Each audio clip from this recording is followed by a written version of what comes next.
Thanks for being with us here on Morning Live. Now, ANC President Cyril Ramaphosa has conceded that the party does not always put the most qualified people in positions of responsibility.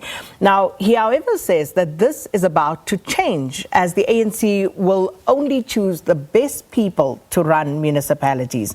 And delivering the keynote address at the party's local government election manifesto in Tshwane last night, Ramaphosa also committed that the party will improve the provision of water and electricity. So to further unpack some of the ANC's manifesto, we're joined by NEC member Mmamoloko Kubayi. Ms. Kubayi, thanks so much for your time. Welcome to Morning Live. Thank you, Sakina. Good morning to the viewers of Morning Live. So, rhetoric aside, how would you rate the ANC's current performance in the municipalities that it runs? Look, the performance will vary, Sakina, from one municipality to the other. And we've been quite honest as the ANC where we've done not well and where we've done well. There are municipalities where they give hope when you look at them. There are municipalities that we must be able to say this area we learned the lesson that President said. The people that we put didn't focus on what needed to be done. For example, regularly calling the meetings, regularly interacting with the communities, resolving the challenges. But if we look, for example, one of the things that we've done very well as a country, Sakina, provision of electricity across the country, sitting above 90%. I think it's around 95%. And areas where we've not been able to do 5% will be your informal settlements, the areas where in terms of infrastructure becomes difficult. That's why alternative energy is being provided to be able, such as your solars, your wind, to provide for that. So there are areas that we've done well. There are areas that we've not done well. And in the manifesto, we are acknowledging some of the weaknesses as I'm counting them. As you just reflected, some of the areas in terms of the process that we have been, the balancing between, Sakina, having to say to communities who would want you to have a voice in terms of who becomes your councillor, and also to saying the person that the community elects becomes a qualified person.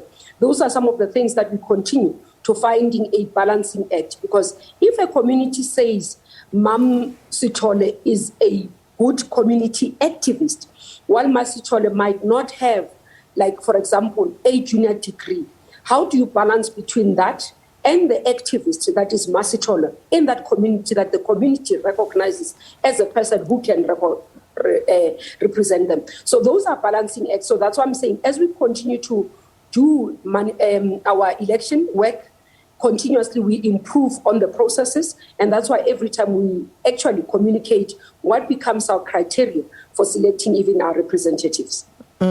So why should voters believe that things will be different this time around under the ANC? The first thing, Sakina, is that most of the time, and we're not saying that we've not done well, the problem sometimes generally is that people focus on the negative.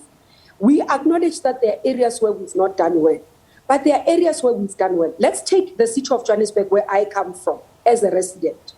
Johannesburg, for example, after 2016, where it was under TA leadership, Mashaba, we used to complain. I'm one of the people who'd go and raise issues because you'd find a lot of potholes. That was not collected. They were not picking up that. The indigenous communities, your senior citizens, who used to benefit under the ANC leadership at that time, where they had free basic services, were removed. The training of young people in the communities that we were doing in Johannesburg, Mayor Mashaba, when he arrived, he removed it.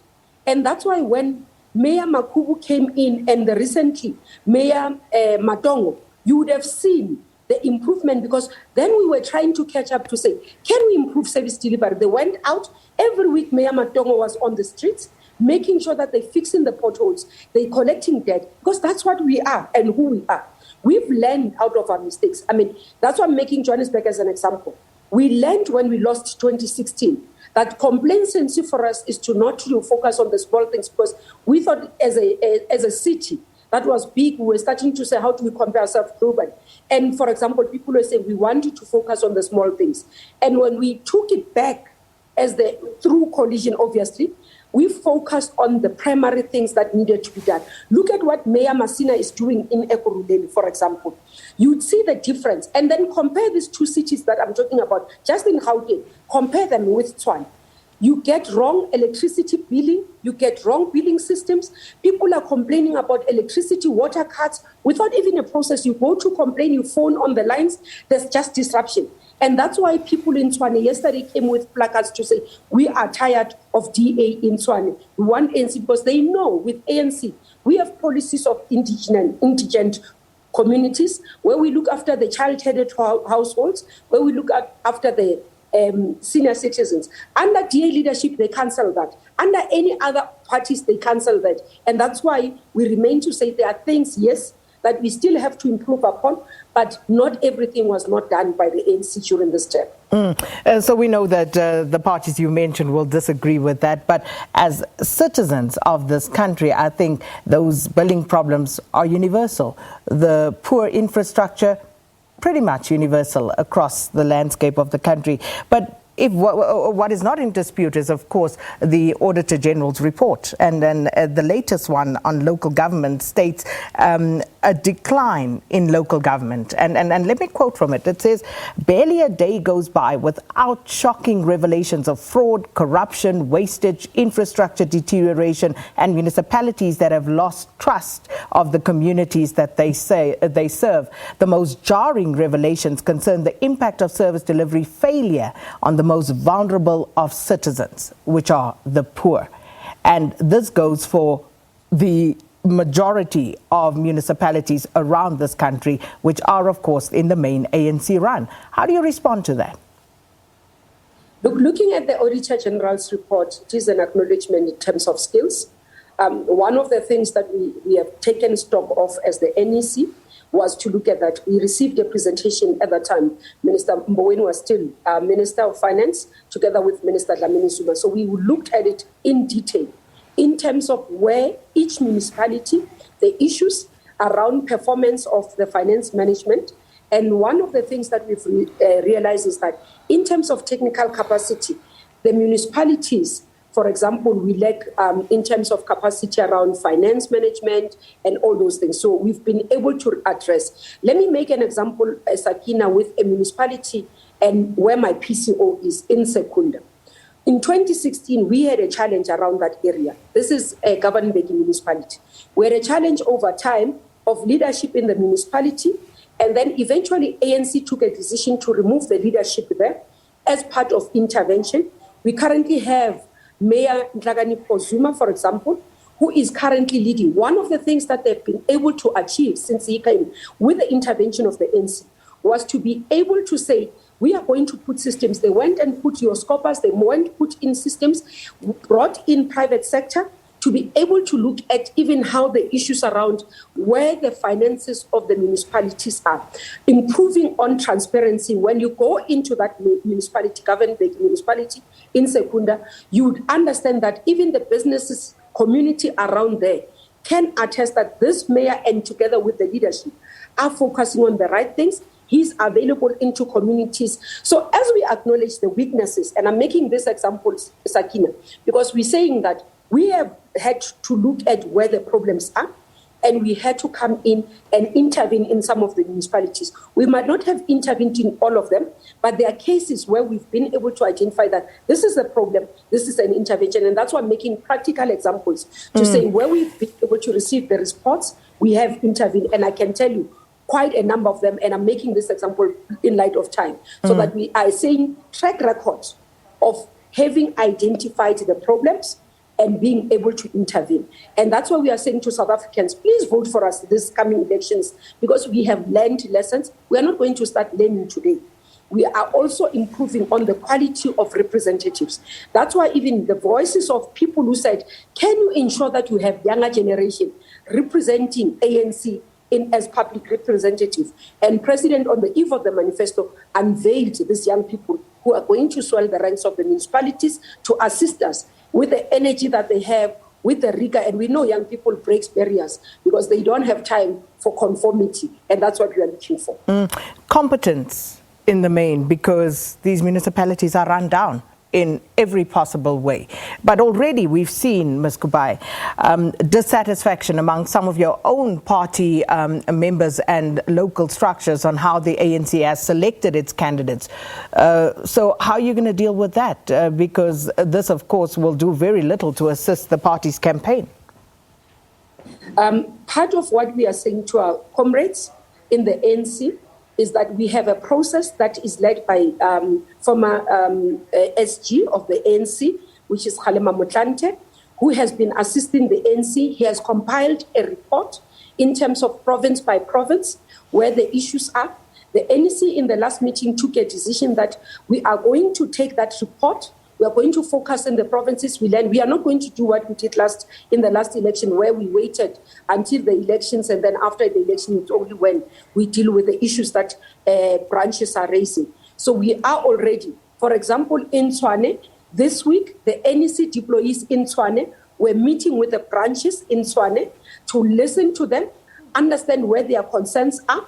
And what we are appealing to our comrades in all the branches as disciplined members of the ANC is that all of us have to put our own interest aside, put the ANC ahead, and rally the society behind the ANC and win this local government election while we are resolving our internal issues. That's most important.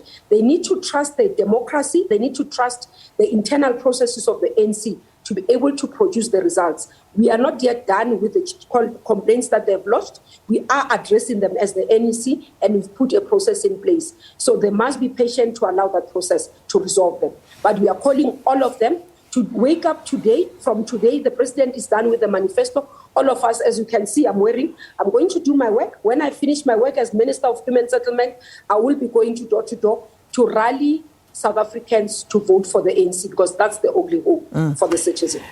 Out of time, Minister, but I have to ask you this. The sad reality is that corruption has become synonymous with the ANC and its governance.